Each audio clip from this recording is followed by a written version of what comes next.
OTEP, Vous me recevez? Otep à vous. je vous reçois. Voilà. Bonsoir, docteur, et bienvenue. Voilà. On a eu quelques petits soucis. Vous nous recevez, on l'espère aussi. Oui, je vous reçois, c'est succinct.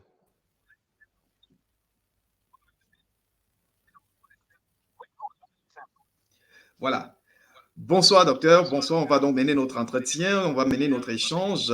Euh, Si je pouvais tout simplement me permettre de dire deux mots vous présentant, vous êtes le docteur Guy-Marcel Kenfac. Vous définissez comme parapsychologue et la question tout de suite qui nous tente, qu'est-ce donc un parapsychologue? Êtes-vous un philosophe, un praticien, que sais-je d'autre?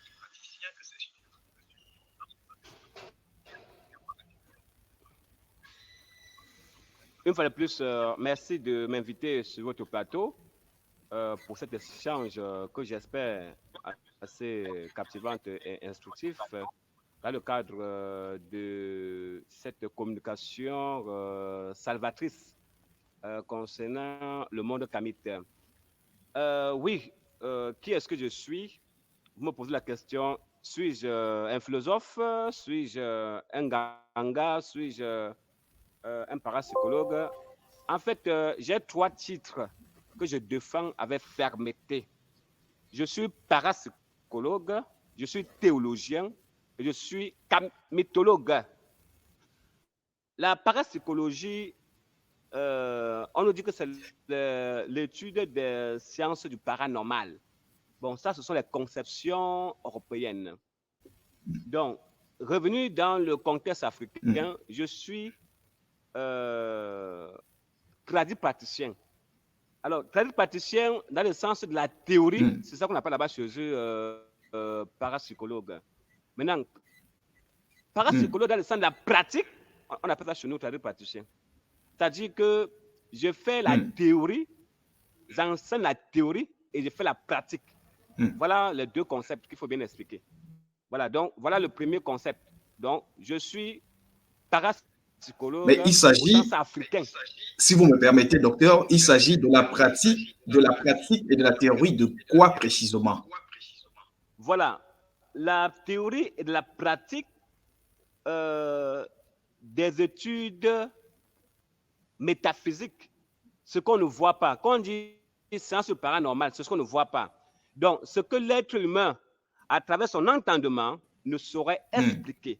C'est ça qu'on appelle parapsychologie, c'est ça qu'on appelle phénomènes paranormaux. Donc, nous, en tant que kamite africains, nous étudions ces phénomènes afin de pouvoir identifier leur origine, leur cause, et par conséquent, on se met donc dans la peau de celui qui doit vivre certains événements pour pouvoir sauver la population à travers la nature. Donc, quand on dit chez nous, cadre praticien ou nganga, le mot nganga, c'est un mot qui vient, n'est-ce pas, du lingala ou kikongo. Ce même terme nganga se retrouve dans le Douala, n'est-ce pas, au Cameroun. Ce même terme nganga se retrouve à l'ouest du Cameroun. Ça veut dire que dans nganga, c'est la base. La base, c'est le mot ngang. Chez les Bantous, le mot ngang, chez les Bantous, un peu comme le mot zok chez les Pygmées. Gang. N. Docteur, si vous me permettez de vous relancer, parce que la connexion mal allant ne nous a pas permis de cerner l'entièreté de vos propos. Vous parliez d'une ganga et vous disiez que le Oui. terme se retrouvait déjà dans plusieurs langues de l'Afrique subsaharienne. Oui, effectivement. Le terme nganga, c'est un terme qu'on retrouve au Congo, on retrouve au Cameroun, bref, en Afrique centrale. Et la base de ce terme, c'est le mot ngang. N-G-A-N-G. Le mot ngang, en Afrique centrale en général, ça veut dire quelqu'un de spécial, quelqu'un qui a un pouvoir. C'est ça qu'on appelle le mot ngang. Chez les pygmées de nos forêts, on utilise le mot zok. Le mot zok pour signifier également quelqu'un de spécial. Maintenant, il est spécialisé dans quoi? Quelqu'un qui est spécial dans quoi? Alors, nous ajoutons donc en Afrique des suffixes pour qualifier son domaine de compétence. D'où les termes nganga, Chez moi, ça veut dire quelqu'un qui est spécialisé dans les arts divinatoires. Parce que le gars chez moi qui vous parle à l'ouest du Cameroun, ça veut dire quelqu'un qui est spécialisé dans les arts divinatoires. Voyez-vous? Bon, c'est ce qu'on appelle de façon péjorative en Afrique de l'Ouest, féticheur. Terme qui est un terme insultant pour le Kamit, puisque désormais, j'interdis qu'on utilise encore le mot féticheur pour qualifier nos spécialistes, n'est-ce pas, dans ces arts, voyez-vous. Donc, le mot féticheur, c'est un mot qui vient de la langue portugaise, voyez-vous. Ça veut dire fétichero. Oh, c'est péjoratif. Fétichero est péjoratif. Et c'est ça qu'on utilise pour qualifier nos Nganga en Afrique. Ce qui est vraiment aberrant, voyez-vous. Donc, on a donc Nganga, Ngangfo, Nganglekan. Quelqu'un qui a le pouvoir pour nuire, voyez-vous. Nganglekan, Nganglefo, il a le pouvoir pour guérir. C'est ce qu'on appelle guérisseur chez nous. Donc, il faudrait que nous utilisions nos termes à nos langues pour qualifier nos arts.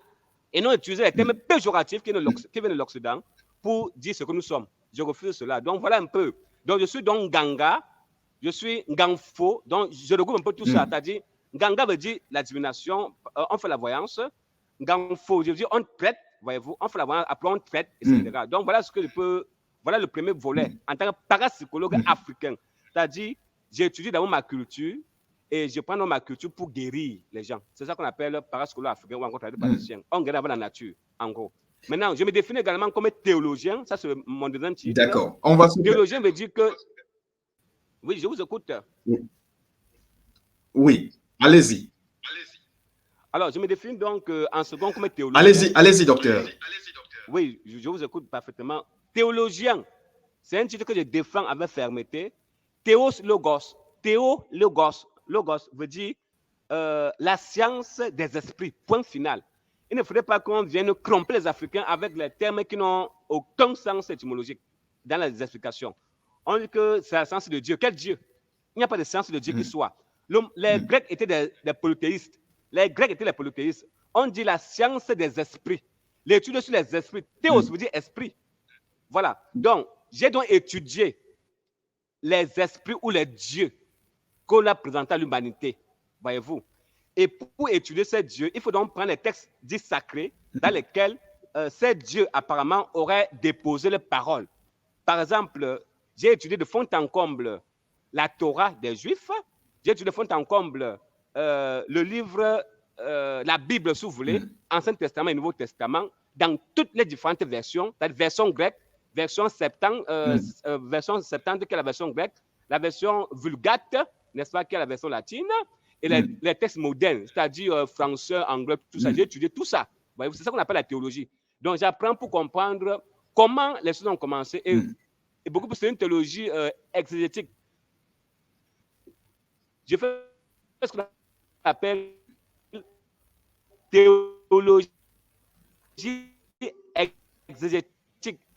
C'est-à-dire, j'étudie pour déceler, parce qu'on a trompé tous les livres sacrés du monde. Le Bhagavad Gita, Popol Vuh des Mayas, les sutras du bouddhisme, les Upanishads, Mahabharata, etc. Tout ça, je les ai appris dans le sens de comprendre comment l'humanité a été leurrée à travers ce qu'on appelle prétendument les textes sacrés. Maintenant, troisième titre, je suis kamitologue. Kamitologie, n'est-ce pas, veut dire l'étude sur les Noirs, point final. L'étude sur les Noirs veut dire quoi? Les Noirs qui ont civilisé l'humanité. Les Noirs qui étaient en Inde, qui ont bâti la civilisation avec l'Indus. Les Noirs qui étaient en Australie, n'est-ce pas? Les Noirs qui étaient en Amérique avant l'arrivée de Christophe Colomb, avec les mensonges qu'on a racontés, n'est-ce pas, sur Christophe Colomb, qui est venu trouver des Noirs qu'on appelle les Indiens. Et Indien veut dire noir. Le mot Indien veut dire noir. Voyez-vous, donc avant Christophe Colomb, il y avait les Noirs qui étaient de ce côté-là, voyez-vous. Alors, j'ai également étudié de fond en comble la civilisation au niveau de l'Europe, et on se rend compte que c'est le noir qui a bâti l'Europe. C'est le noir qui a apporté la civilisation en Europe. Bref, c'est le noir qui est le premier habitant de la Terre. C'est le noir. Donc, c'est cette étude que j'ai menée en tant que kamitologue. Donc, quelles sont les différentes prouesses mises sur cette planète par le noir? C'est ça que j'appelle la kamitologie. J'étudie donc les prouesses du noir. Au-delà de faire des mensonges que l'on raconte partout à l'école, je fais donc, n'est-ce pas, tout pour réfuter de faire la véritable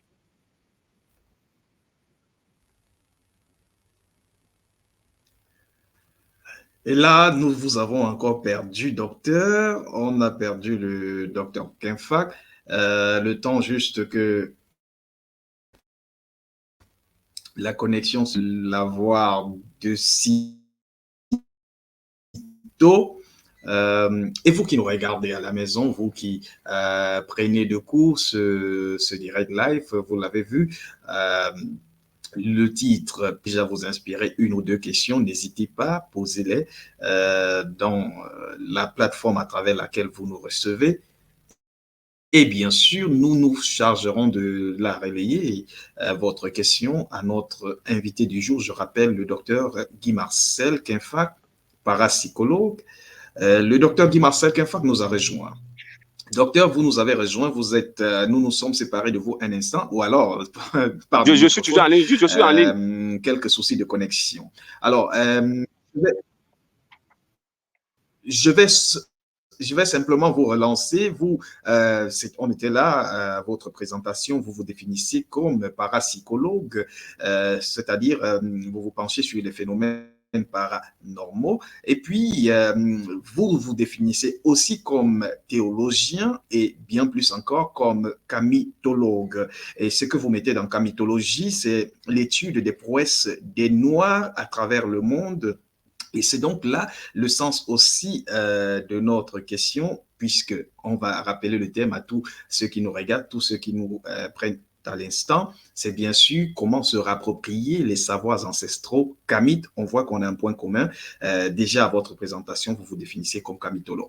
Mais la petite question avant d'y arriver véritablement, parce qu'on va essayer de comprendre les termes, la petite question, c'est dire que vous êtes, on peut vous considérer comme un initié, et qu'est-ce que ça veut dire initié? Ok, merci une fois de plus pour cette question et je remercie encore tous ceux qui ont bien voulu, n'est-ce pas, nous suivre à travers cette interview. Alors, initié, c'est un concept européen, voyez-vous. Chez nous en Afrique, le mot initiation n'existe pas. Alors, le mot initié vient de initiare, qui est un mot latin, qui veut dire commencer, débuter, voyez-vous, commencer, débuter. Et dans la psychologie collective, les gens pensent qu'on dit initié, c'est quelqu'un qui c'est quelqu'un d'exceptionnel, c'est quelqu'un qui a bu des potions magiques et se retrouve avec des pouvoirs. Non, c'est pas le mot, c'est pas ça initié chez nous. Alors, si je dis que je suis un initié, ça veut dire que quoi? Ça veut dire que j'ai étudié, j'ai appris. Voilà, j'ai appris des savoirs. Même l'école, c'est une initiation. Quand on va à l'école, c'est une initiation. Donc, je suis initié dans le sens que j'ai appris de mes ancêtres. Voilà, j'ai appris plusieurs savoirs à partir des différentes sources de savoir chez nous. Ça peut être une tradition orale, ça peut être une tradition écrite, parce qu'on a prétendu que l'Africain n'avait pas écrit, que le Noir n'a pas écrit. Je vais vous prouver au moment venu les écrits que l'on retrouve en Côte d'Ivoire, les écrits du Cameroun, bien avant le colon, bien entendu. Les écrits, n'est-ce pas, de l'Afrique du Sud, les écrits, n'est-ce pas, des Dogons du Mali. Partout, on a écrit en Afrique. Et là, on vient prétendre qu'on n'a pas écrit. Donc, tous ces écrits existent. Et c'est donc à travers ces écrits que j'ai aussi été initié. C'est-à-dire, par exemple, les manuscrits de Tombouctou, sur lesquels j'ai pris beaucoup d'initiation, c'est-à-dire j'ai beaucoup appris, c'est ça qu'on appelle initiation. Donc, ça, je vais maintenant nos sociétés secrètes. Nos sociétés secrètes, là-bas maintenant, ce sont des initiations au sens des rites. Hein? Des rites, n'est-ce pas, il faut aller vers l'autre monde pour communiquer avec les esprits. C'est ça qu'on appelle aussi initiation. Par exemple, l'initiation au Bouti, voyez-vous, l'initiation au Bouti, j'ai été initié au Bouti, c'est-à-dire que quoi? C'est-à-dire quoi exactement? C'est-à-dire, on fait des voyages pour se connaître. Voilà, c'est ça qu'on appelle l'initiation. Donc, bref, en gros, oui, je m'affirme comme un initié, mais pas dans le sens occidental, dans le sens africain. C'est-à-dire, j'ai appris ma culture et je peux donc être un enseignant pour apprendre cette culture à l'humanité. Et à travers cette culture, on peut donc percevoir des énergies qui viennent de nos ancêtres. Voilà ce que j'entends par initié.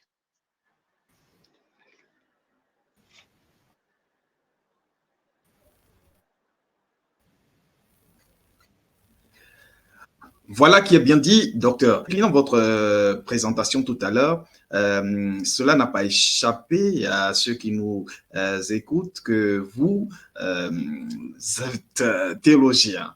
Et vous l'avez bien expliqué avec vos mots. Et en fouillant un peu, en préparant cette émission, on a fouillé un peu dans votre biographie. Il ressort la Bible. Et justement, je me devais par devoir, tel que la profession l'exige, de le préciser à ceux qui nous regardent, les dessous de la Bible, mais seulement, je veux bien comprendre une chose, c'est quoi le combat, à travers tout ce que je viens de rappeler, c'est pour comprendre, c'est quoi le combat véritable du docteur Kempha que vous êtes. Oui, merci fois de plus pour cette question qui vaut son présent d'or. Alors, mon combat, j'ai un seul combat. Depuis plus de 20 ans que je le mène. Un seul combat. C'est la déconstruction des mensonges. Mensonges sur 4 volets. Mensonges scientifiques, c'est-à-dire la science nous ment. La science ment à l'humanité, la science ment aux Africains, la science ment aux Kamites. Je suis donc là pour déconstruire tous ces mensonges scientifiques. Deuxième point, deuxième volet de mon combat, la déconstruction des mensonges religieux. Toutes les religions nous mentent. Et je le dis en tant que théologien, ayant appris tous ces livres dits sacrés. Aussi bien l'enseignement exotérique que l'enseignement ésotérique. Exo veut dire extérieur. Ce qu'on prétend enseigner aux gens officiellement, alors que ce n'est pas ce qu'on fait dans les coulisses. Voyez-vous? Donc j'ai appris dans l'islam, dans le christianisme, dans la kabbale juive. Donc ce qu'on entend par enseignement officiel, j'ai appris ça. J'ai aussi appris ce qu'on entend dans toutes ces religions-là, enseignement officieux. C'est ça qu'on appelle éso, caché, ésotérique. Voyez-vous? Donc ce qu'on demande pour profane. Et c'est ça qui m'intéresse. Donc, je suis donc là pour comprendre les deux axes, profane et initiatique, pour dire aux gens que tout ce qu'on nous enseigne, c'est le mensonge. Voyez-vous? Donc, voilà ce que je viens de déconstruire. Déconstruire le christianisme, déconstruire le judaïsme, déconstruire l'islam. Parce que toutes ces religions ont pour racine la culture kamite. Voyez-vous? On aura le temps pour que vous fassiez des démonstrations à travers, n'est-ce pas, toutes mes conférences, tous mes écrits, toutes mes publications. Donc, voilà le second point du combat. Et troisième point du combat, la déconstruction de mensonges historiques. Et là, je rejoins mon maître, Cheikh Anta Diop, à qui je rends beaucoup de grâce, beaucoup de bénédictions, à qui j'accorde beaucoup de bénédictions. Cheikh Anta Diop, qui a été l'un des premiers savants, n'est-ce pas, de notre siècle, à pouvoir se lever et dire je vais apporter désormais la véritable historicité du peuple kamite, du peuple noir. Donc, je m'aligne donc sous les traces de Cheikh Anta Diop, qui a été suivi par le professeur Tofi Obenga, qui est encore, la légende vivante est encore là. Il est d'ailleurs nonagénaire, il est encore là, il continue de nous enseigner. Je m'aligne également sur les traces du professeur Regmire Kovi. Je m'aligne également enfin sur les traces du professeur Kalala Motunde. Voilà tout ce qui, n'est-ce pas, nous ont moulés et nous ont donné ces héritages pour que nous puissions déconstruire les mensonges historiques, non seulement sur l'histoire de l'humanité en général, mais surtout sur l'histoire du monde kamite en particulier, surtout le monde africain. On nous a menti sur l'histoire de la Côte d'Ivoire, l'histoire du Cameroun, l'histoire du Gabon. Tout est faux. Voilà en fait les directives, tout le combat que nous menons. Et enfin, le mensonge socio-culturel, etc., etc. Donc voilà ce que je pourrais dire concernant l'axe de mon combat. Déconstruction des mensonges scientifiques, religieux, historiques, socio-anthropologiques et autres. À vous l'antenne. D'accord, docteur. Nous allons donc point par point évoquer vraiment ce qui nous concerne. Comment se rapproprier les ancestraux kamites? C'est le thème que nous avons posé sur la table du débat pour cet après-midi. Et il nous convient ici même citer. Si on parle de réappropriation, ça veut dire qu'ils ont bien existé auparavant. Vous êtes d'accord avec moi, docteur? Comment vous pouvez définir ce terme approprié? Merci une fois de plus de me passer la parole. Un adage dit que, n'est-ce pas, pour mieux s'entendre par rapport à certains dialogues, il faudrait bien qu'on s'entende sur la définition des concepts. Alors, je commence d'abord par des précisions sémantiques. appropriation, réappropriation. Oh, dans Allez-y. re, c'est un terme grec qui marque un peu le retour. Voyez-vous, re, c'est le retour. Donc, on revient, on reprend. On reprend quoi? C'est-à-dire, on a pris, on nous a tout pris. Donc, j'ai défini dans ce sens-là. Donc, on a tout pris à l'Afrique. On a volé tout en Afrique. Tout ce qu'on appelle de stolen legacy. Donc, l'héritage volé. On nous a tout volé. On a tout pris à l'Afrique. Maintenant, il est temps qu'on reprenne. Il est temps qu'on reprenne ce qu'on nous a volé. C'est ça qu'on appelle réappropriation. Donc, réapproprier veut dire revenir et reprendre ce qu'on nous a volé. Mais qu'est-ce qu'on nous a volé? On ne va pas dire qu'on va vraiment revenir prendre. On va prendre quoi? Qu'est-ce qu'on nous a volé? Beaucoup de personnes sont ignorantes du fait que plusieurs éléments de leur héritage culturel, plusieurs éléments de leur héritage religieux leur ont été volés. Donc, il est question de ce retour. Rentrons. Nous avons les pieds dans le christianisme. Bon, bref, les religions dites révélées. Je dis bien, les religions dites révélées parce que, en fait, aucune religion n'est révélée, en fait. Voyez-vous? Pour être révélée, il faut que, n'est-ce pas, les populations à qui on enseigne la révélation soient ignorantes de ce qu'on est en train d'enseigner.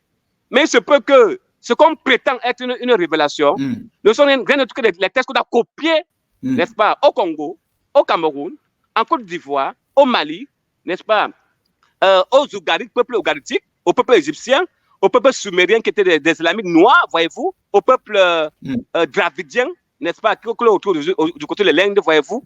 Donc, il n'y a rien à parler de révélation. Donc, pour nous, en tant que Kamites, quand on dit retour à notre ancestralité, il est question donc de ça. Donc, allons nous réapproprier notre culture, nos éléments culturels. Allons nous réapproprier nos traditions. Nous avons tout abandonné au profit de la prétendue modernité. Voilà en fait de quoi la question. Donc, je m'arrête à ce niveau-là.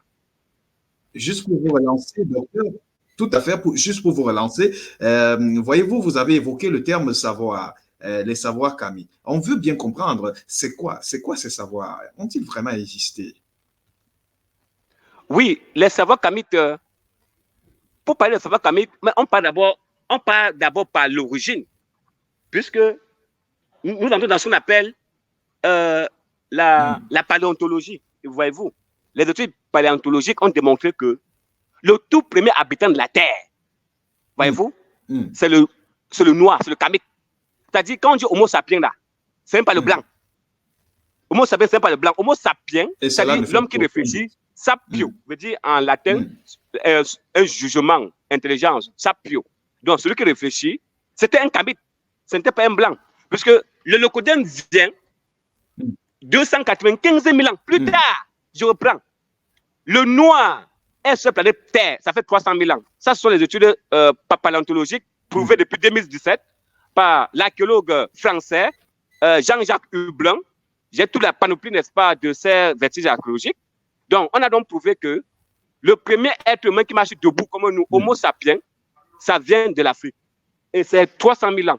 Et quand le Locodème, n'est-ce pas, arrive, ça fait pas 5 000 ans. Et là, ce sont les études génétiques de l'université d'Harvard, et plus précisément la Harvard Medical School, qui nous démontre depuis 2015 que les Yamnaya, qui n'est-ce pas, les steppes pontiques du côté de la Russie, ont envahi l'Europe, ça fait pas 5 000 ans, à l'ère du bronze. Donc, ça fait pas 5 000 ans aujourd'hui. L'ère du bronze, c'est 2600 ans avant notre ère.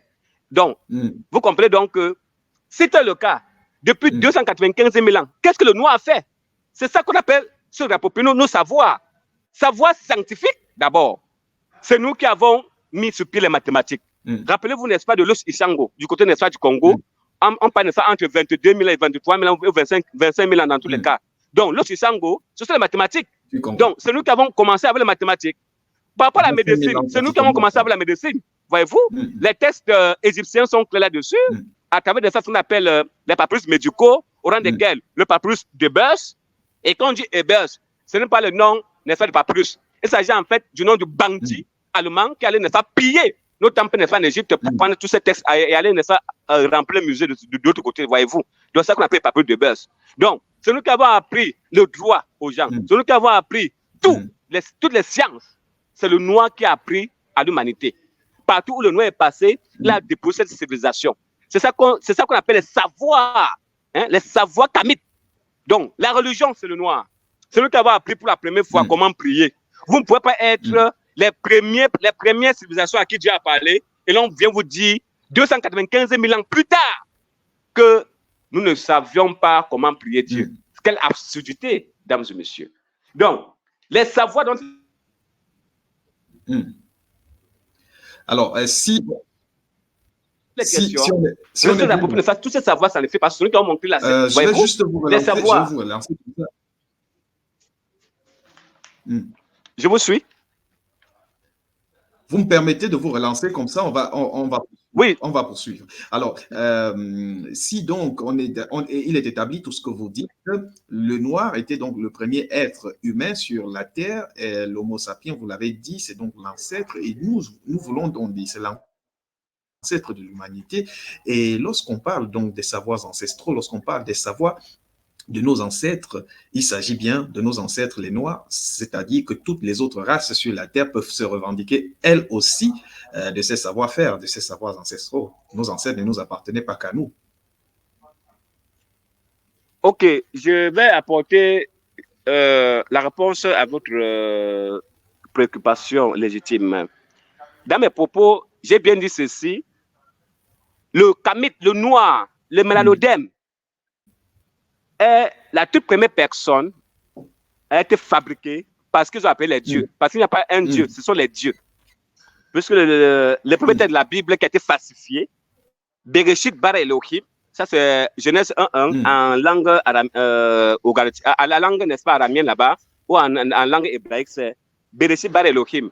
Donc au commencement, les dieux fabriquaient, c'est même pas créé, c'est le mot fabriqué qui est dans les textes sumériens. Donc, on a fabriqué, et il s'agissait donc des Noirs.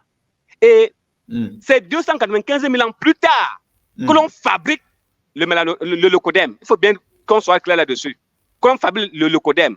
Et alors, à partir du moment où le leucodème est fabriqué, ils ne peuvent aucunement revendiquer un savoir ancestral. Puisque j'ai suivi par exemple Yves Coppin, celui qui a fait l'honneur de nous parler de la civilisation au niveau de l'Éthiopie, qui a fait une découverte archéologique à travers ce qu'on appelait Lucie. Hein, Lucie, 3 millions, disons plus de 3 millions d'années avant que l'homme de Toumaï, en 2001, ne vienne donc décroner du côté du Tchad. L'homme de Toumaï est donc venu décroner la découverte, n'est-ce pas, de Yves Coppin. Alors, Yves Coppin nous dit, nous avons tous un même ancêtre. C'est le mensonge. Je reprends. Yves Coppin et beaucoup d'Européens le disent, et je déconstruis ça. Nous avons tous un même ancêtre. Mensonge. Quel ancêtre? De quel ancêtre il est question? Puisque l'enseignement où l'on vous parle de la glaciation, c'est de la science-fiction. Voyez-vous? C'est-à-dire, on nous dit que le noir quitte l'Afrique pour des immigrations partout là-bas. Et après, il y a de ça 12 000 ans, n'est-ce pas? Le noir qui évolue vers les pôles glaciaires, sa peau a changé, le climat n'est pas changé. Mensonge, ça n'a jamais eu lieu. Voilà, ça n'a jamais eu lieu. Puisque l'université d'Harvard nous dit que le blanc sort pour la première fois, ça fait moins de 5 000 ans. Le blanc, le leucodème sort des steppes pontiers, ça fait moins de 5 000 ans. Donc, on a fabriqué le leucodème là-bas. Vous comprenez un peu? Donc, le savoir ancestral, ça n'appartient qu'aux kamites. Il n'y a pas de savoir ancestral leucodème qui soit. Voilà la réponse stricte à votre question.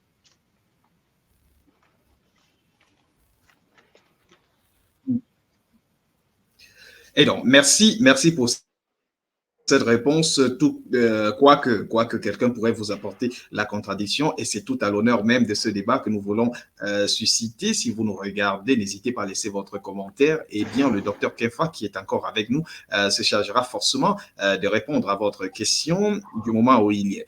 Et docteur, si alors on peut évoluer avec notre thématique, et je voudrais bien savoir, tant est que ces savoirs ont existé, de réappropriation, pour qu'aujourd'hui on puisse réfléchir même à devoir retourner, faire un retour à ces savoirs-là. Ils sont partis où? Existent-ils encore de nos jours?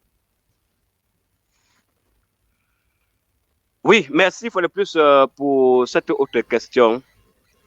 Comment se réapproprier, n'est-ce pas, nos savoirs? Mais ces savoirs sont où? Mais ces savoirs ont été cachés à l'humanité. D'où mon combat. C'est-à-dire exhumer le passé glorieux du monde kamite. C'est ça mon problème.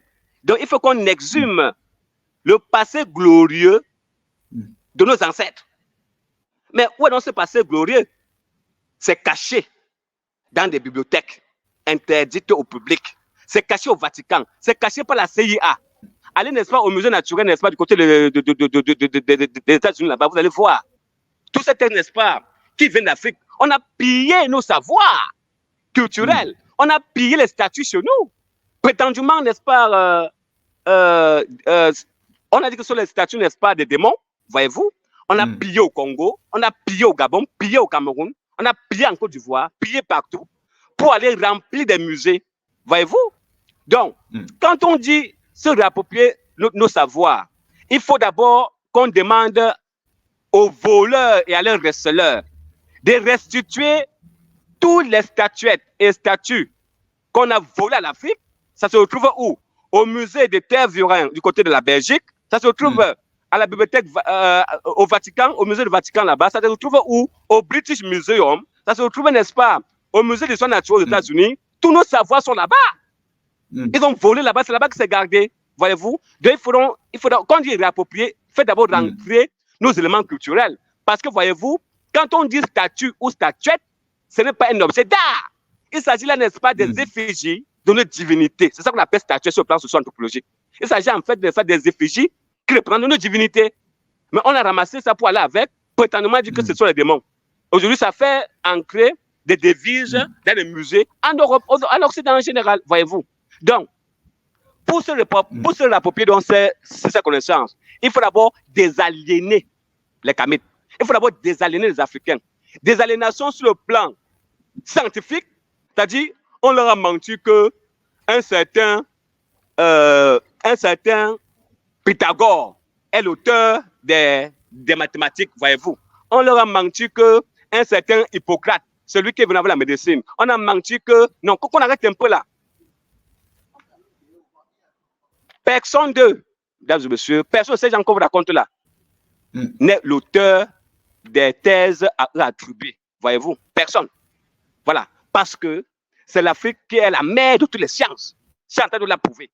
Voyez-vous. Donc, il est question aujourd'hui que nous commencions par là. Autre point, la désaliénation mentale. Parce que ces 4 domaines, nous avons la désaliénation mentale, la désaliénation intellectuelle. Fait croire que le locodème est plus intelligent que le mélanodème, c'est une hérésie, c'est une inertie. Fait croire que sur le plan économique, nous sommes pauvres, voyez-vous, c'est ça la désaliénation économique, que nous sommes pauvres. Effectivement, parce qu'on n'a pas dit à ces gens-là que la religion qui est arrivée en Afrique avait un seul but, mesdames et messieurs. Voici le but des religions qui sont arrivées chez nous en Afrique. C'était en fait des précurseurs au pillage économique. C'est-à-dire que on nous a imposé, on a imposé à nos parents de parler clémence. Cette déraisonnable justification qu'on appelle la foi, cet aveugle sentiment soutenu d'utopie, d'illusion, capable uniquement de produire obscurantisme et régression. Tenez, mon cher frère, régression mentale, régression économique, régression intellectuelle et régression spirituelle. L'Afrique est vide. L'Afrique est devenue, il n'a plus rien comme source essentielle dans son corps. Il n'a plus rien. On a tout enlevé ça à travers les religions. Et l'Afrique aujourd'hui attend un Messie qui viendra permettre qu'on ait de l'électricité au Cameroun, qu'on ait des routes en Côte d'Ivoire, qu'on ait de l'eau potable au Congo. Voyez-vous, entre-temps, c'est que nous pillons, pas de construire, n'est-ce pas, des maisons qu'on appelle des centres d'aliénation culturelle, d'aliénation spirituelle, qu'ils appellent les églises, les mosquées, autres, voyez-vous. Donc, il est question aujourd'hui que nous commençons d'abord par apprendre la vérité sur notre histoire. C'est d'abord ça le premier chemin. Après donc cela, il est temps que ceux qui nous dirigent commencent à mettre au programme les enseignements qui vont permettre à l'Africain de savoir qui il est, d'apprendre quel est son passé glorieux, quels sont ses ancêtres de la vallée du Nil, quels sont ses ancêtres qui ont bâti telle civilisation du côté de la vallée de l'Indus, etc. Donc voilà pour moi le centre de réflexion. Donc, commençons d'abord par le mental. Et le mental a été bourré par la religion vide de toute pensée spirituelle. Parce que voyez-vous, l'Afrique n'a jamais été religieuse. Ceux qui me disent partout que l'Afrique est religieuse, non, l'Afrique n'a jamais été religieuse. L'Afrique a été toujours spirituelle. Parce que la spiritualité est différente de la religion. Religion, religare ou religio, ça veut dire suivre. Et dans la religion, on suit bêtement. Oh, dans le monde spirituel, c'est même pas ça. Dans le monde spirituel, toi-même, tu expérimentes, n'est-ce pas, ce qu'on te demande de faire. C'est ça, la spiritualité. Donc, en gros, revenons à notre culture. Alors, Kamit, pour nous réapproprier ce que nos ancêtres nous ont laissé comme héritage, malheureusement qui a été volé par ceux qui sont au pouvoir aujourd'hui, qui sont des francs-maçons, qui sont des rosicruciens, qui sont des gars de l'Opus Dei et qui nous manipulent pendant qu'on tient nos élites, n'est-ce pas, dans les loges occidentales, la religion tient nos masses. Voilà ce que je peux dire.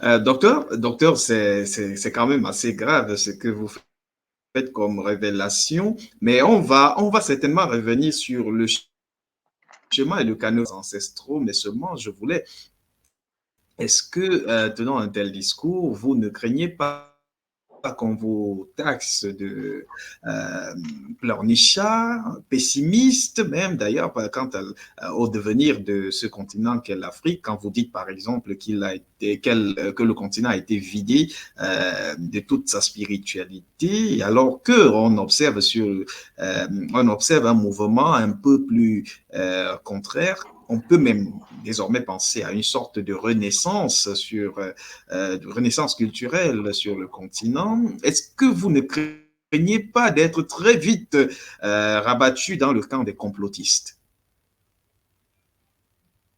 Merci pour cette question concernant le complotisme. Je vais vous faire une révélation. Je demande à ceux qui me suivent, parce que moi, je ne vais pas toujours avec des preuves. Donc, fouillez un peu l'origine du mot complot. Ça vient de la CIA, je reprends. Allez-y. Le mot complotiste ou complotisme, ça vient de la CIA. Alors, c'est un mot qui a été mis sur pied par l'élite mondiale qui nous manipule comme dans une caverne, dans le but, n'est-ce pas, de casser, n'est-ce pas, toute action qui viserait à dénoncer le mensonge. C'est ça qu'on appelle complotiste. Allez chercher, faites des recherches là-dessus. Ça, c'est à qui crée le mot complotiste.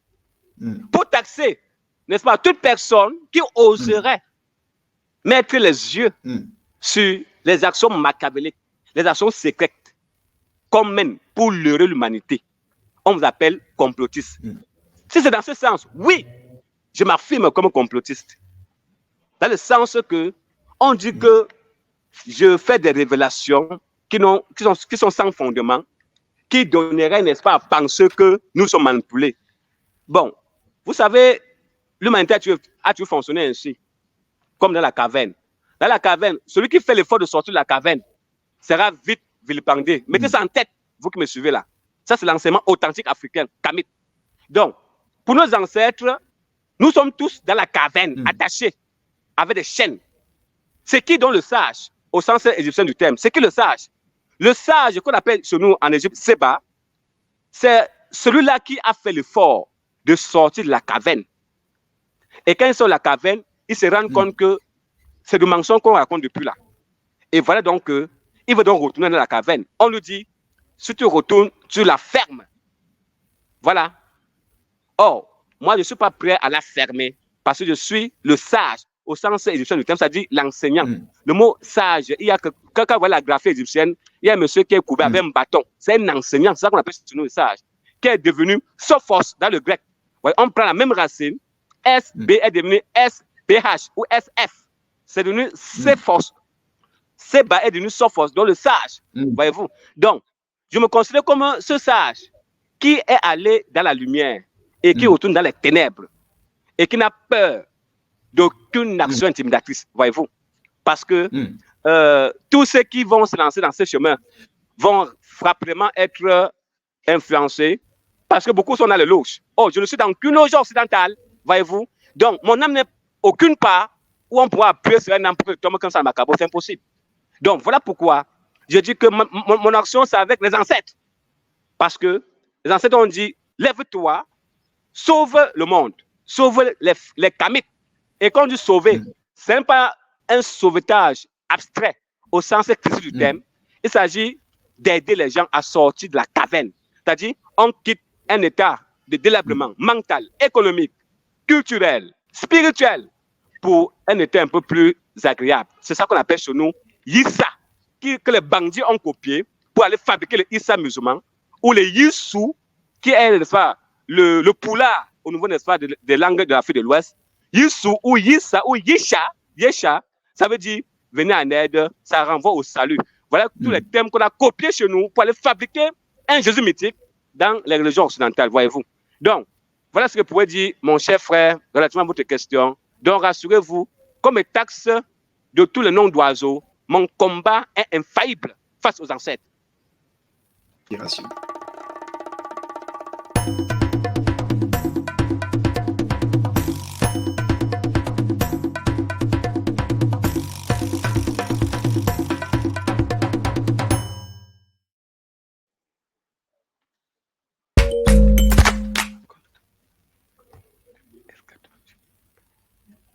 Je restitue la puissance africaine.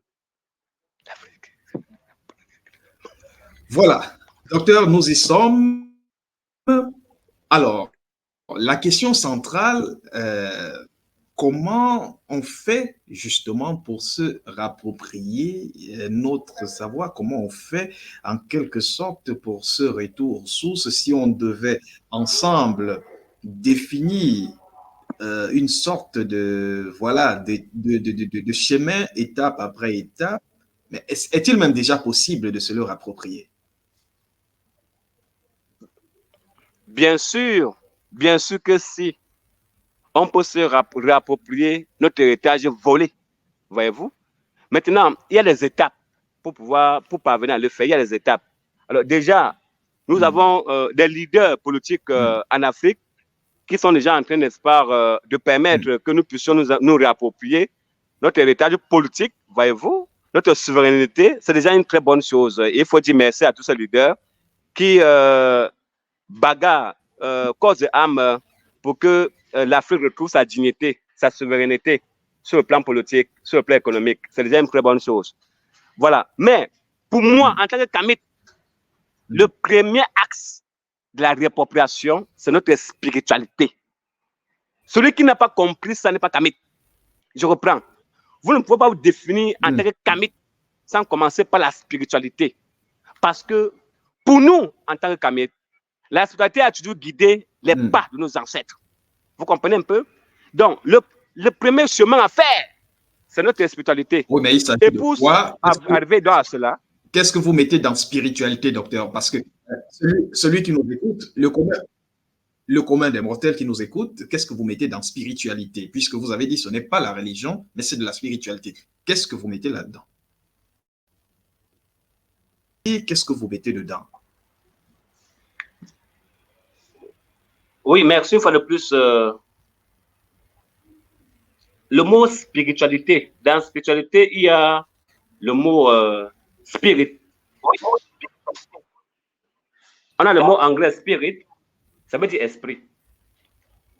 Donc, au sens Kamit du terme, la spiritualité est le fait pour les différents règnes de la nature de vivre en osmose, en symbiose, et de pouvoir comprendre les choses divines.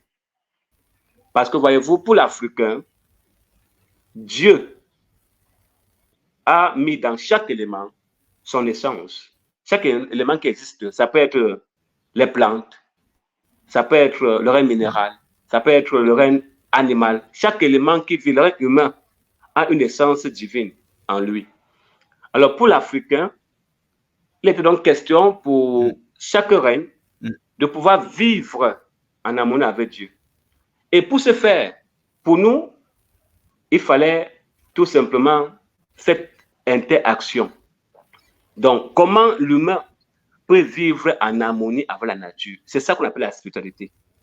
Et nous, en fait, avons donc défini tous les paramètres.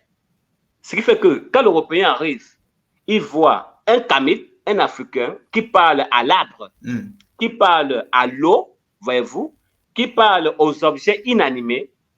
Ils ont rapidement qualifié cette pratique d'animisme, animisme, voyez-vous. Donc, ils n'ont rien compris à notre spiritualité. Donc, désormais, nous parlons au truc inanimé. Non, ce n'est pas inanimé, parce que l'eau est habitée. L'eau est habitée, voyez-vous. La terre, on parle à la terre est habitée. On parle à l'air, on parle au feu, on parle à tous ces éléments de la nature, c'est habité. Voyez-vous, il y a des esprits partout. Donc, c'est ça la spiritualité. Nous communiquons avec la nature, afin, n'est-ce pas, de pouvoir être en symbiose. Parce que notre but sur cette planète Terre, ou du moins dans cette existence, parce qu'il en existe plusieurs, c'est d'évoluer. Et pour pouvoir évoluer, il faut être en harmonie avec tous ces éléments de la nature, voyez-vous. Donc, voilà ce que je pourrais dire concernant ce domaine de spiritualité. Et nous avons donc dit que le premier axe de notre combat, d'en faire une réappropriation, c'est d'abord le domaine spirituel.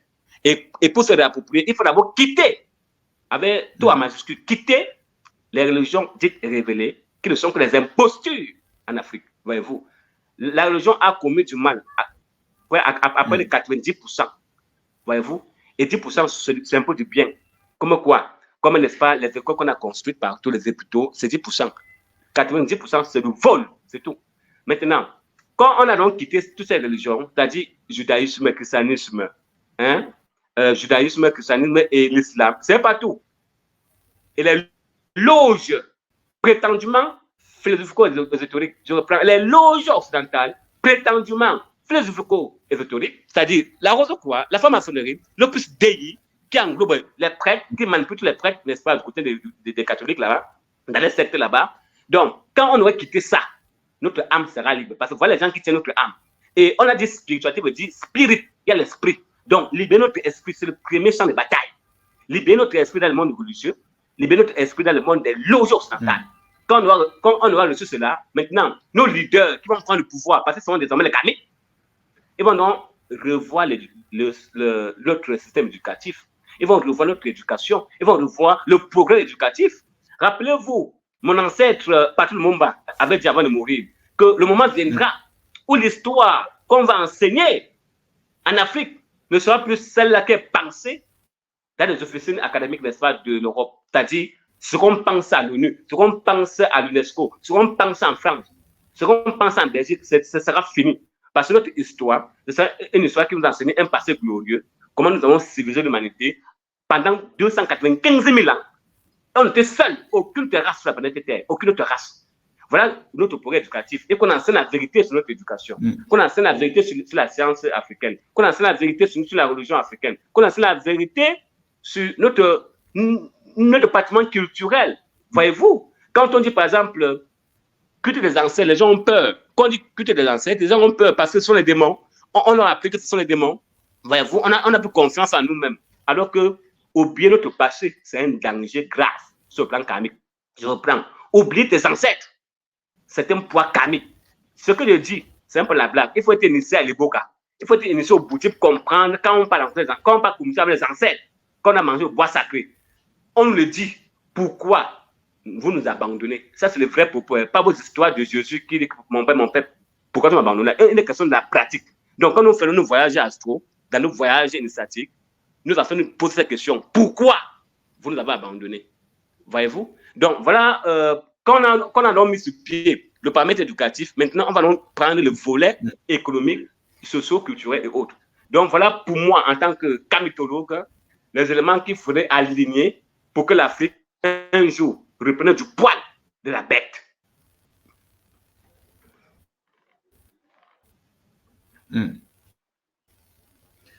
Alors, docteur, je vais vous remercier pour vous être prêté au jeu de cet échange. J'aurais quand même, je m'en voudrais quand même de ne pas mentionner que votre quotidien, vous avez un agenda très chargé. Ça a été vraiment difficile de vous avoir. Vous êtes par ailleurs en dehors de vos fonctions de Nganga. Vous les avez bien déclinées en début d'émission. Vous êtes aussi un grand conférencier, vous vous déplacez ça et là à travers le continent africain où vous donnez des enseignements. Est-ce qu'on peut avoir l'actualité du docteur King Fak ces prochains jour, et puis vous êtes aussi par ailleurs écrivain.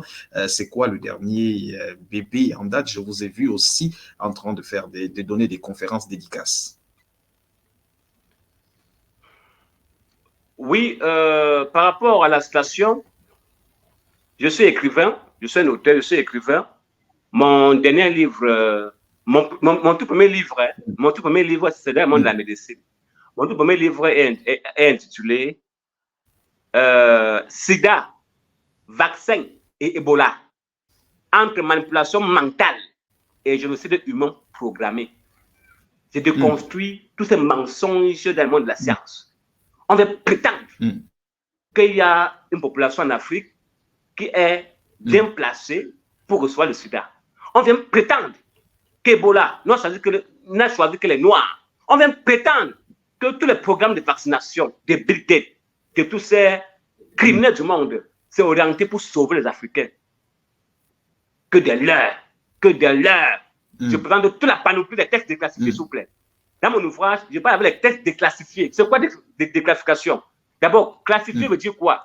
Les dossiers classifiés veulent dire les dossiers qu'on a mis sous secret défense, ou du moins les dossiers qu'on cache aux gens, c'est top secret. C'est ça qu'on appelle classifier un dossier dans le gouvernement.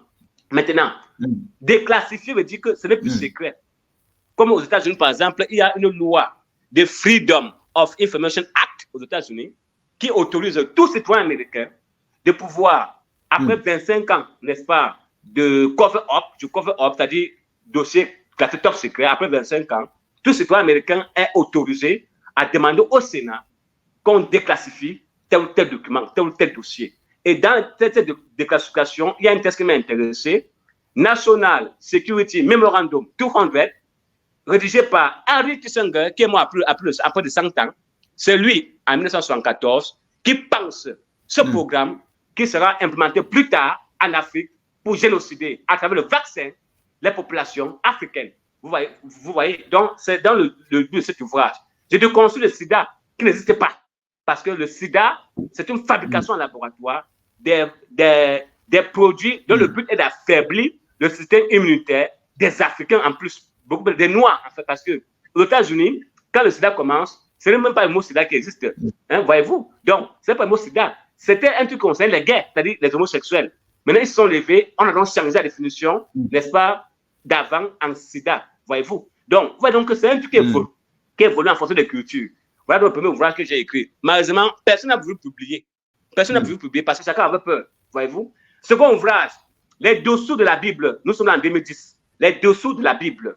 C'est-à-dire, qu'est-ce qu'on n'a pas dit aux chrétiens concernant la Bible? Moi, en tant que théologien, j'ai lu les textes aussi bien bibliques qu'extra-bibliques. Et dans extra-biblique, j'aligne ainsi la tradition patristique.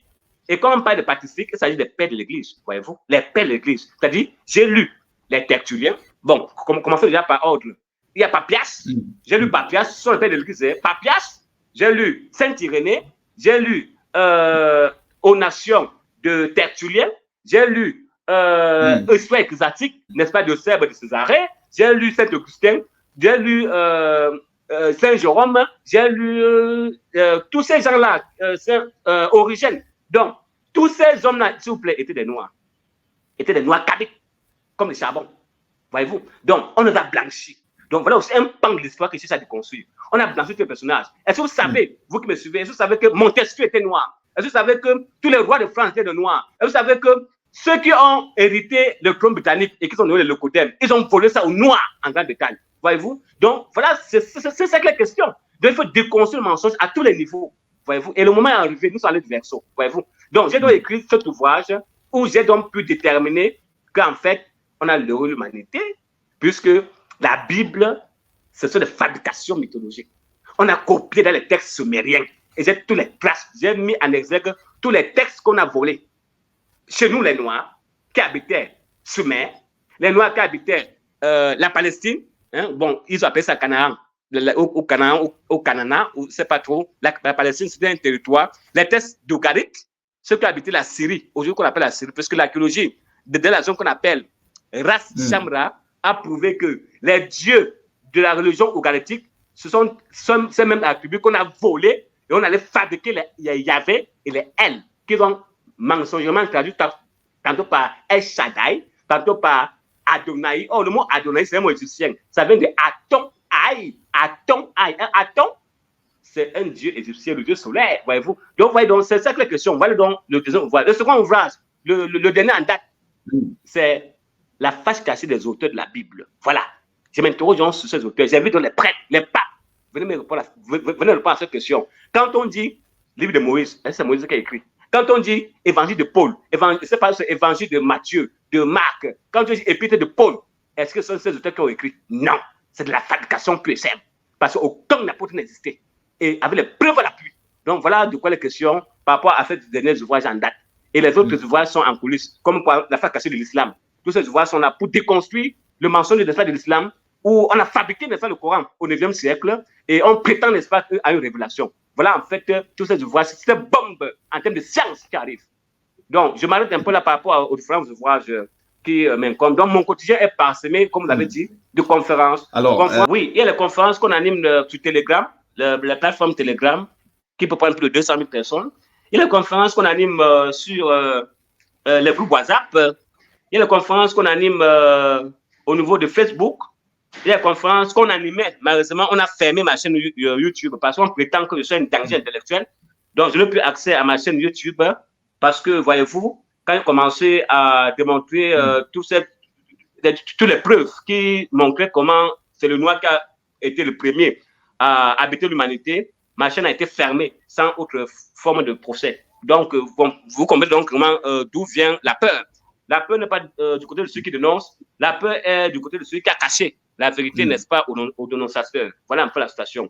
Donc, mon quotidien est parsemé, n'est-ce pas, de conférences et conférences et débats. Mon quotidien est parsemé, n'est-ce pas, de voyages. Mon quotidien est parsemé, n'est-ce pas, des gens qui viennent habiter par des démons, parce que je suis également un exorciste. Donc, si vous avez un démon en vous, je l'enlève sans autre forme de procès avec mes écorces. Donc, voilà donc tout ce qui concerne mon quotidien concernant le monde kabite.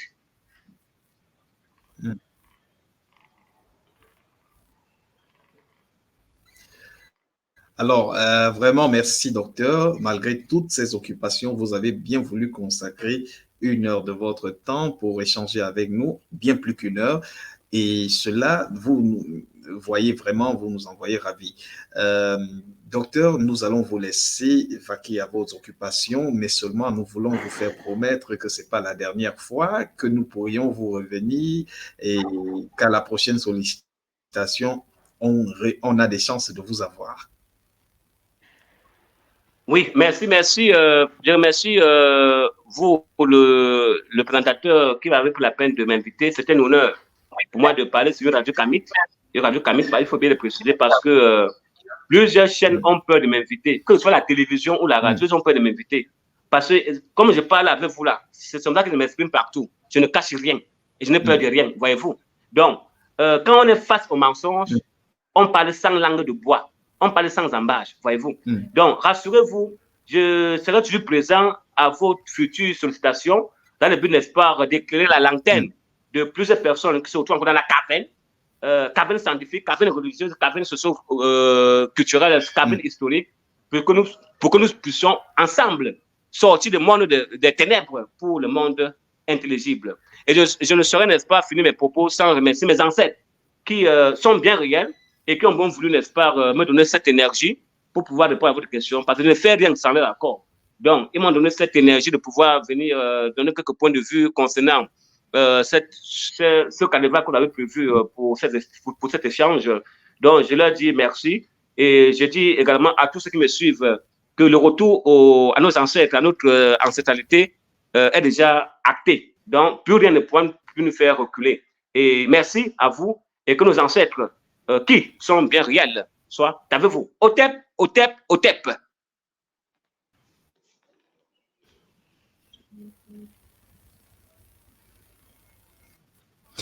Otep, docteur, merci à vous de nous avoir regardé. Bien le bonsoir à tous. Otep.